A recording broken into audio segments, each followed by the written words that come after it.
If you would like to get your song reviewed, dear listener, there's the filthy capitalist option. As Sori says, $125 gets you straight to the head of the line. You don't have to be a part of the alliance. You don't have to be part of the group. Wait a minute. And the biggest thing is you don't have to wait. You hop, skip, and jump right in front of everybody. $125 gets you there. You do that 3 times and then get mashed down to the $75 rate for perpetuity. Yes! Also, there is a band review option.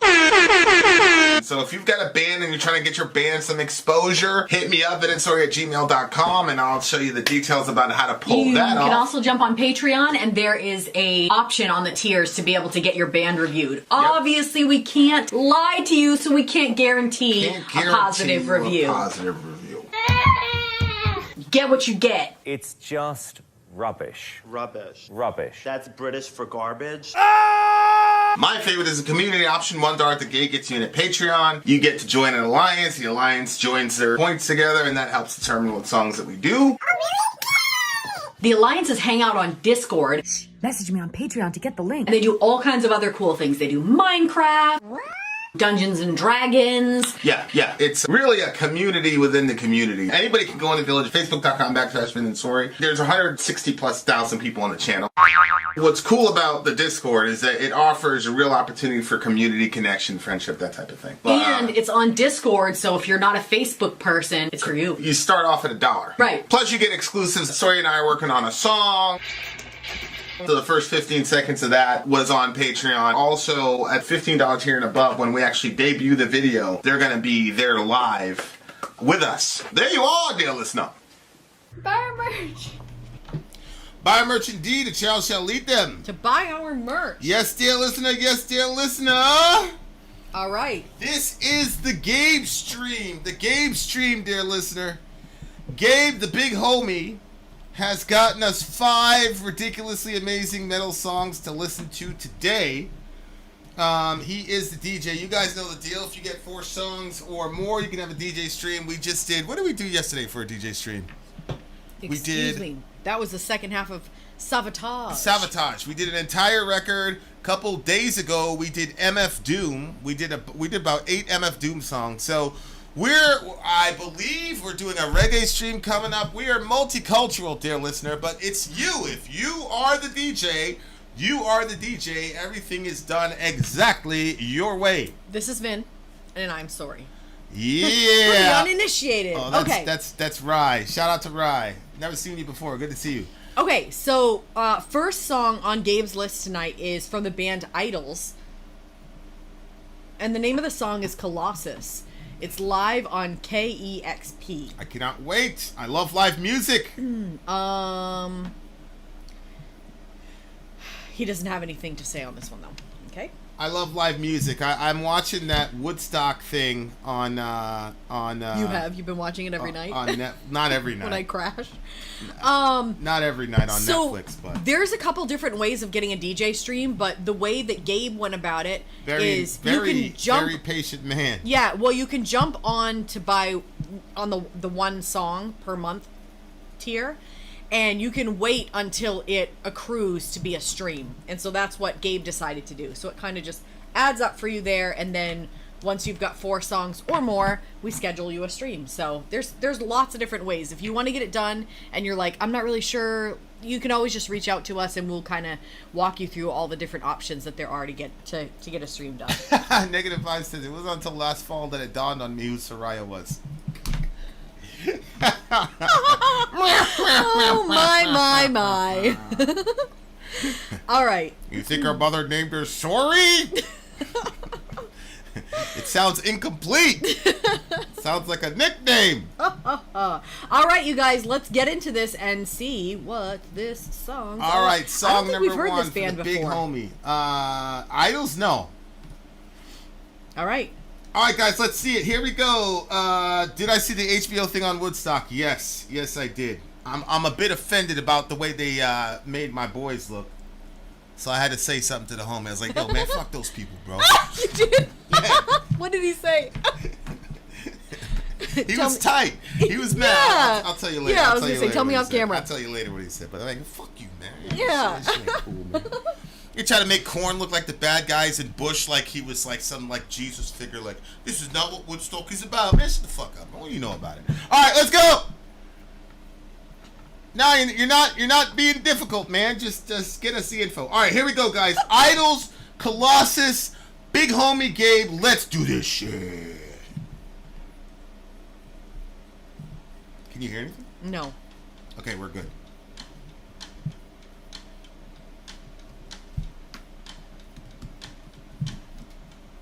Oh, look at that room.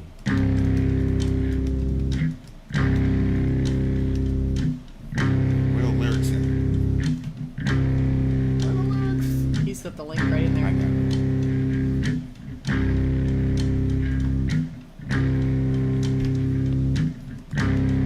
Hi.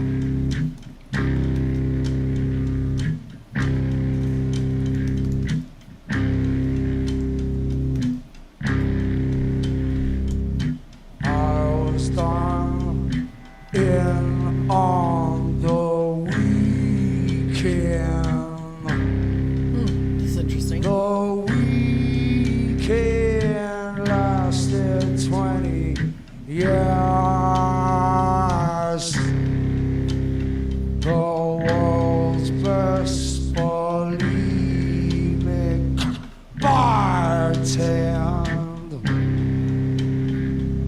Tender violence unqueer. Forgive me, Father, I have sinned. I've drained my body for pins. I've done still dawn with splintered shins, full of pins, full of pins. Goes and it goes and it goes, goes and it goes and it goes, goes and it goes and it goes.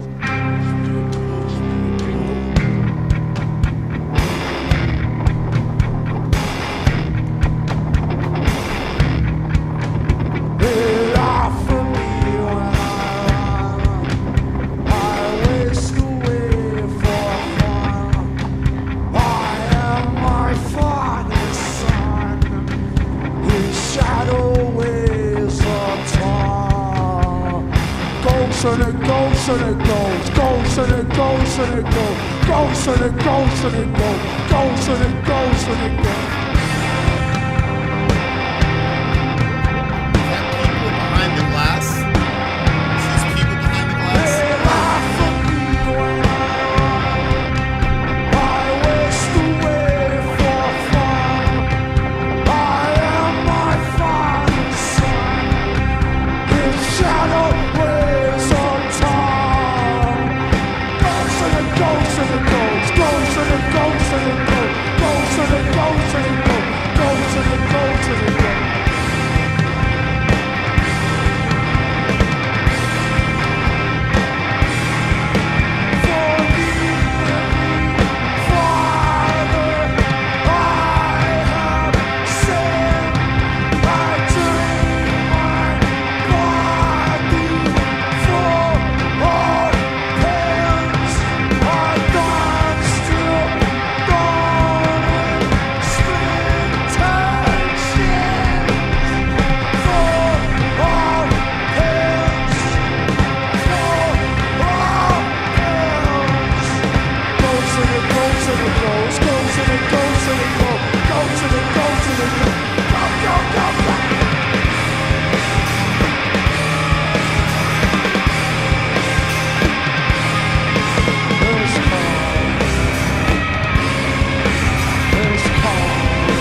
Discover new music at listenerpoweredkexp.org. I don't think we will discover anything from you anymore, KXP. You guys destroyed our stream! The stream is currently unavailable. If you're watching this in... Gabe says, KXP has been cool in the past. Guess not anymore. If you're watching this in real time, dear listener... actually, you're probably seeing the edited version. Oh, you've definitely seen the edited version. Yeah, I'm just going to cut this out. Because we don't cut up the songs every 2 seconds, it's so funny seeing Delaney say, I love 90s music. It's so funny to me. The Matrix was written in the late 1900s. It's still it's still applicable today. Holy shit. Okay. Oh, did you get his right PayPal address? I got a link that brings you right there. Oh, from his email? Yeah, and it brings you right here. Boop. Okay. All right. So that was IDLES. Guys, type 20. I'll tell the guys in the thing to type 22 when they get back. We'll start the review now. When y'all get back in. These are the dangers that happen when you're trying to be pure to the art form. We don't believe in cutting up songs, like interrupting the song and all that. A lot of other reactors do, and a lot of other reactors are awesome, by the way. And shout out to them. Subscribe. You should like, share, and subscribe other reactors because they're badasses in their own right. But we don't do that, and so because of that, you're a lot more liable to get hit with a copyright claim. Because of that, but that's okay. That's what we do. That's what we do, dear listener. And I think we're back, so we can start the review now. We're not back. Oh, we're not back yet. Okay. So yeah, I mean that's the long and the short of it. I was like, yeah, this kind of looks like very official to me. Let me see if it was the actual band's. Yeah, KEXP. It's got 2.7 million subscribers, so yeah, they're pretty big. But that's okay. So do me a favor and restart that thing to see if we're back yet. Mm-hmm. I think we should be back by now, but we get blocked every. All right, Revolution. Here we go. We're back. Okay. Okay, don't worry about it. Don't worry about it, Gabe. It is what it is. You guys know why we get blocked, and because we're trying to stay true to the art form. Yeah. Okay, what did you think the song was about, Missy? Well, it's crazy because when it first started, I thought it sounded like the IDLES. What's the name of the song? Colossus. Colossus. Yeah. Yeah. Okay. I thought that it sounded like the Prodigal Son. Okay. That's interesting. How so? Wow. So at the beginning, he's just saying, I was done in one weekend. The weekend lasted 20 years. The world's best. I don't know what that means. Bulimic bartend. That means he's got bulimia, which is interesting because dudes generally, or let me say stereotypically, don't struggle with bulimia. Yeah, I obviously know what bulimia is. That was surprising to me. That's why I said I don't know what that is, because it was unexpected. Yeah. Like you couldn't process that a dude was saying that he had bulimia, basically? Yeah. Tender, violent, and queer. Okay, so I didn't actually hear verse 1.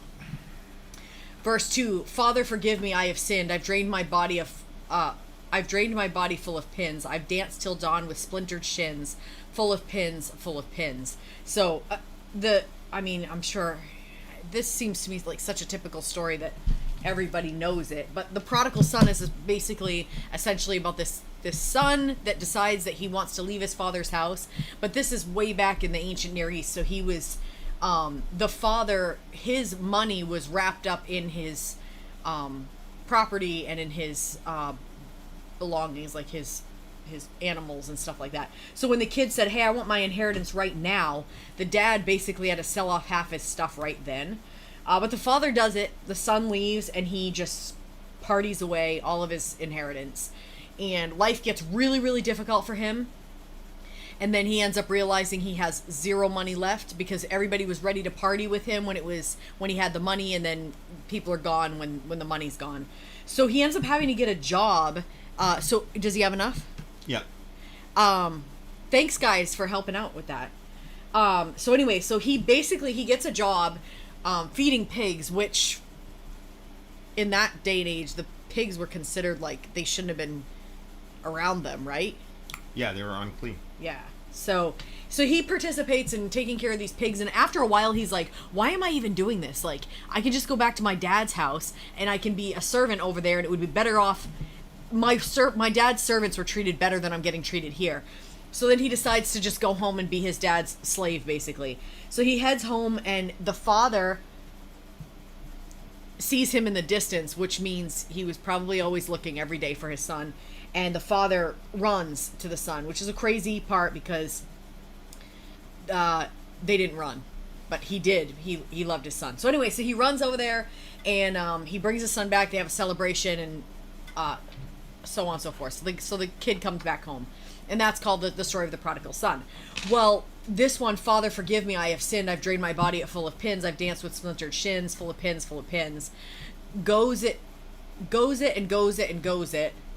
They laugh at me when I run. I waste it away for fun. I am my father's son. His shadow weighs a ton. Oh, okay. They spelled that oddly.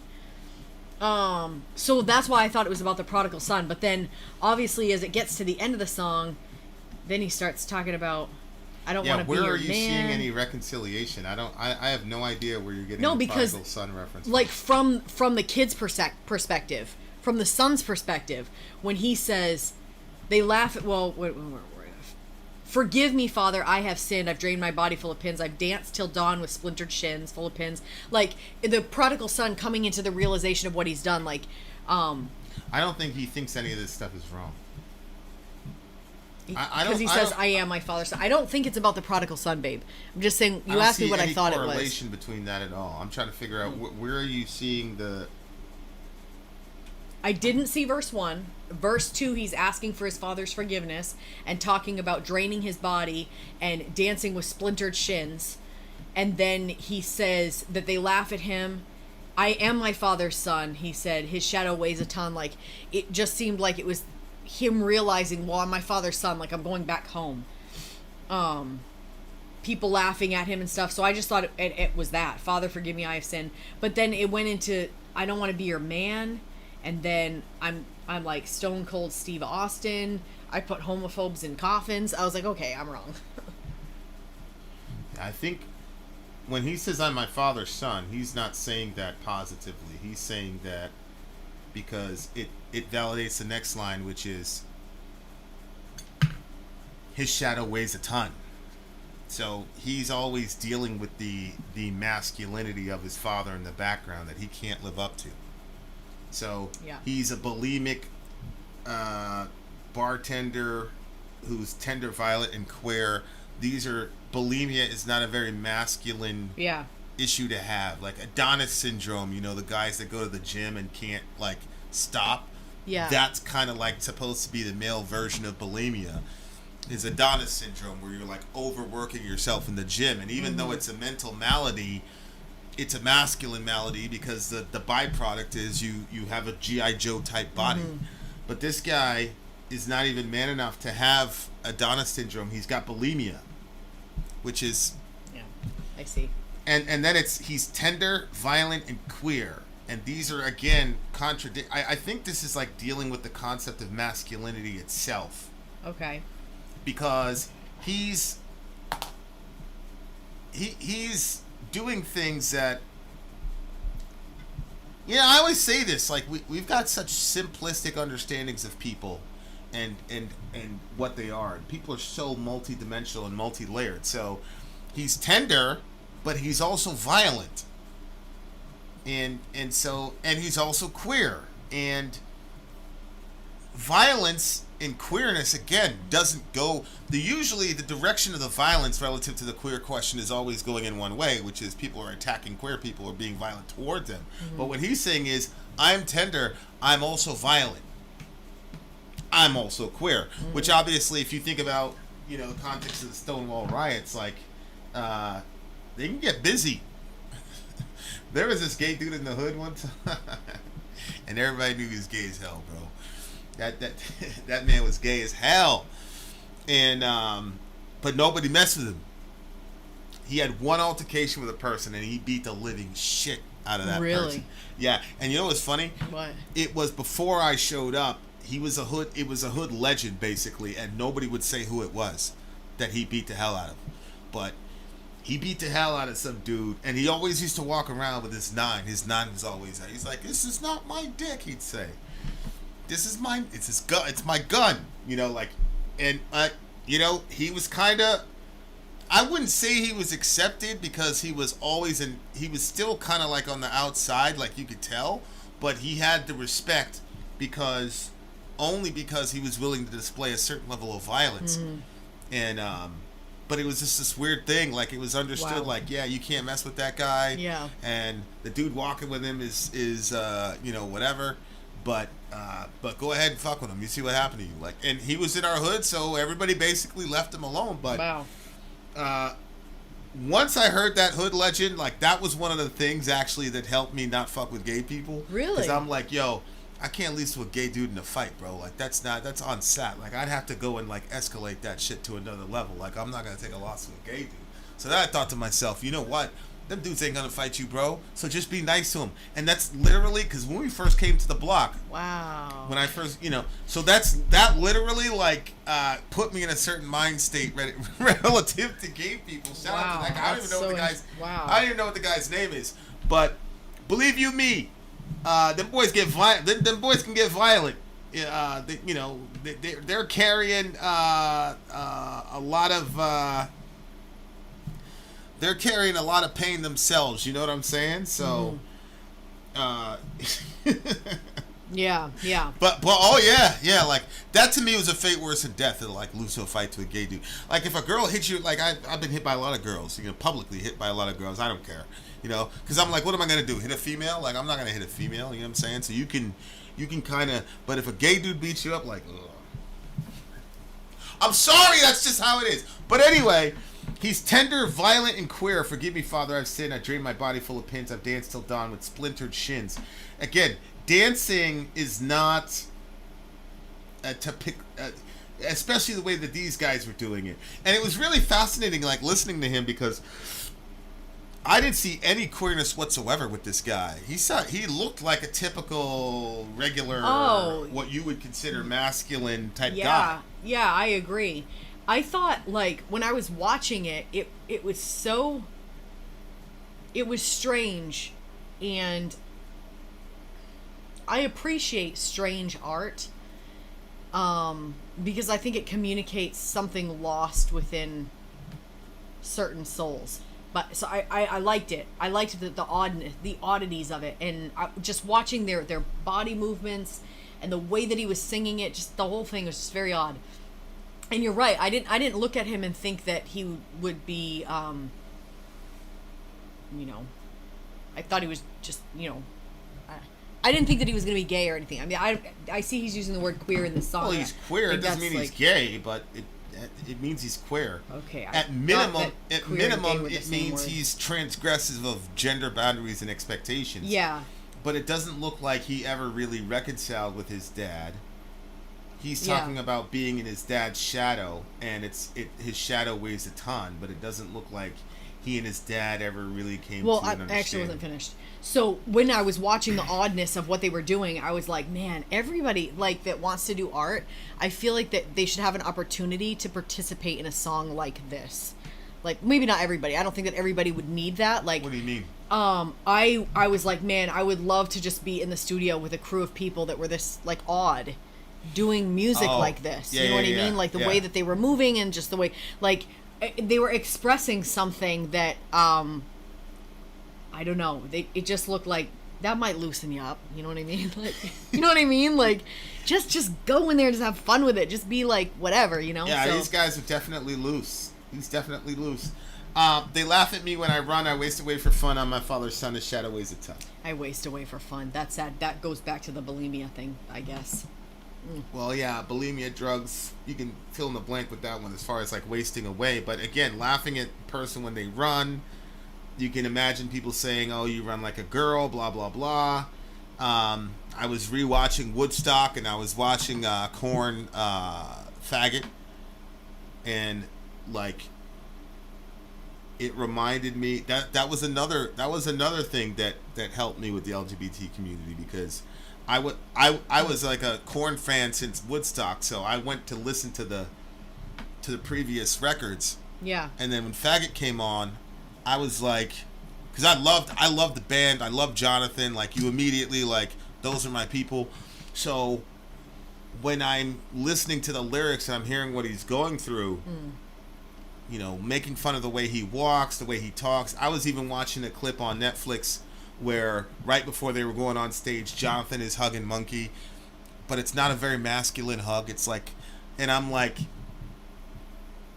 yo, like, they made fun of this kid, almost drove the kid to suicide, you know, and he was able to, you know, so that was another reason why I was able to, you know, in the very, very, very imperfect way that we did, embrace the LGBT people at our school. Because once we started walking around with the metal shit, people started like gravitating toward us because they didn't have anywhere, you know, anybody else would even hang out with them or understand them. And then, you know, a lot of those guys were, you know, there's this one kid, and not a lot of them, but this one kid who was super gay, super gay. And he kind of, we would have never been caught dead or hung around with the guy if it wasn't for Korn. But because Korn had that song and Jonathan went through all that shit, and I was, you know, me with the research, I went back and researched the song meaning, and Jonathan was explaining like how it was for him in high school. I'm like, okay, I don't want to be like those people. But I was by no means like a social reformer. I mean, I remember the kid, I'm like, yo, I would tell the kid like, yo, don't sit too close to me. Don't want. I was like, yo, don't. You know what I'm saying? Like, you know, you give the pounds a little half hug to your friends. Like, I wouldn't do it with him. So I wasn't like a giant, but he was just in the crew, and we wouldn't let anybody, you know, mess with him or whatever.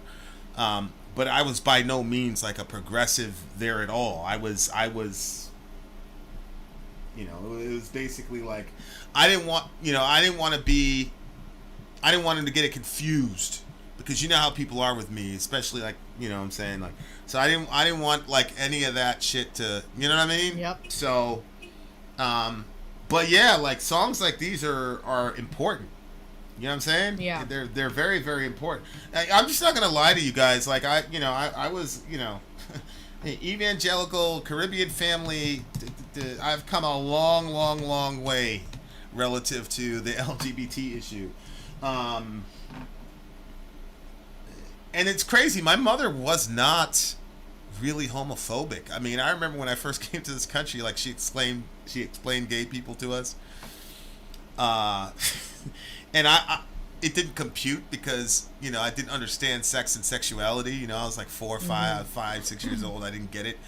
And, but she basically said, a lot of people are bad to those people, but we're not going to be like that. But they're not following God's commands. And that's all I remember. My mother was never, I love her, but racist as hell. I was talking to one of my buddies yesterday. He's like, "You're racist as hell," and I was like, "Yeah." Like, I don't think I am, but like knowing who I am and knowing how much I love my mom, I'm certain that there's you know. But she was never with the gay stuff, which is probably another reason why I've been able to, you know, whatever. But yeah, I was interesting.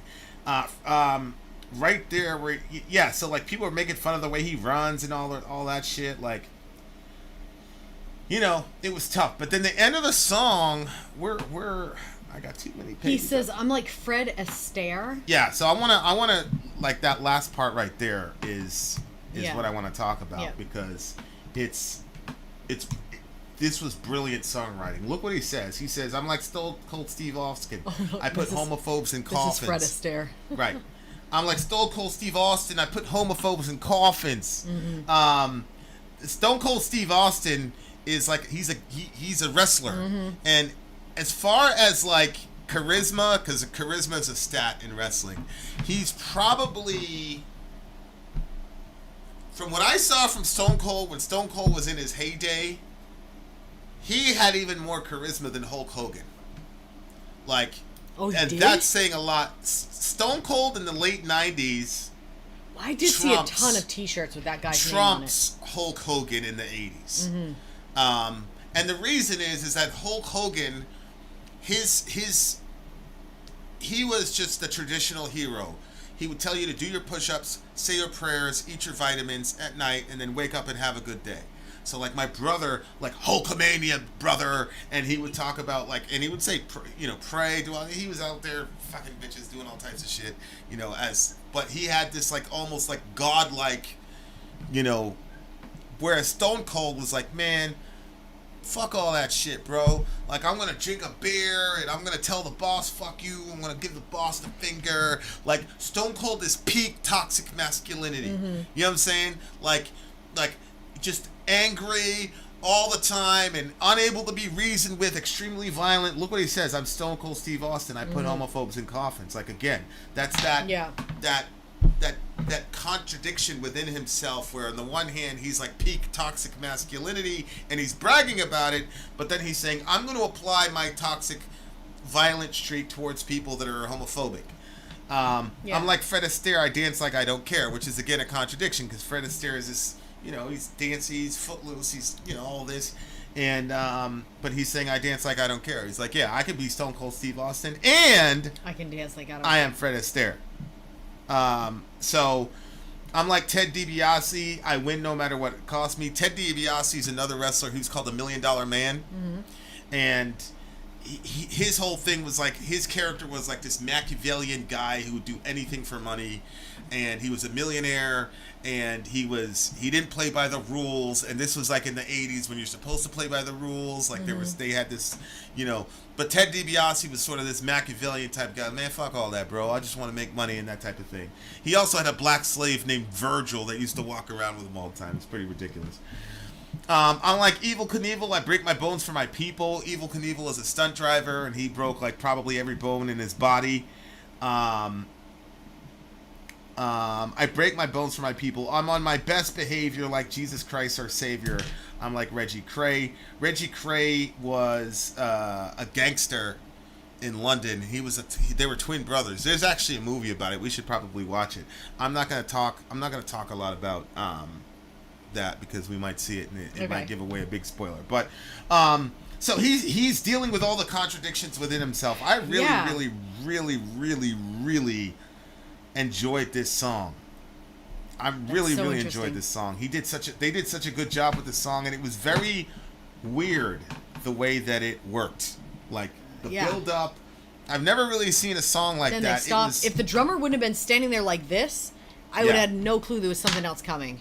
Yeah, like, and then they completely shifted the energy of the song to the second half of the song. They did a really, really good job. I've never heard a song like this before. This is kind of probably one of the most unique songs I've heard this year that worked. I've heard a lot of songs this year that were unique, but they didn't work. This one I felt like worked. It went a bunch of different directions. I really enjoyed it. This one was unique, but it was unique both in what it sounded like and visually what it looked like. Yeah. And then also unique in the lyrics, like the way that he was the contradiction that is himself. As far as like, if I don't know any context and I don't really know like what's going on, like the style of it, for me was like kind of like a 5. But then I'm gonna give him points because the lyrics, the honesty, I guess the self-realization and being able to come out with that, and also I really appreciate people just kind of putting their weirdness out there. I don't know if that's the right word, just like I like that. I like it when people are brave enough to be able to do that. And I don't know, like sometimes I wonder like if everybody is secretly weird, and some people are just better at hiding it, or if like some people are just like I'm a lot more weird than like I just like when I'm alone, like I do like just weird dumbness, like dancing and sing voices, or like trying different voices and stuff. Why is that that makes you feel weird? No, I just want you to stop right there. So I don't know. Want you to quit. You don't look like you're weird like that. Like you don't, and I never see that side of you. So, but then I wonder, like, are you like that too? Like, are you kind of weird too when you're by yourself? When am I ever by myself? Just when you're in the shower. And you text me and say, okay, can I come in? I'm like, holy shit. I just needed to get something. All day with you. I just needed to get something. I said, no. I need time away from you, I need a bitch. break from you. I was like, I wasn't even going to talk to you. Then 10 minutes later, I was out of the shower, and that happened 2 days ago. She's still talking about that shit. Rate the song. I didn't bring that up. You did. Rate the song. 7.2. All right, this is a 9.2. You're on crack to give it a 7. This was excellent. It was an excellent song. Okay, guys, we have just begun the day for the Big Homie game. Shout out to the Big Homie game. Red Fang is up next. 9.2. Red Fang is next, dear listener. Let's talk about it. Vin out. Sorry, out. Gone. No, bro. She will not give me even 5 minutes, son. I was sitting there like enjoying the heat.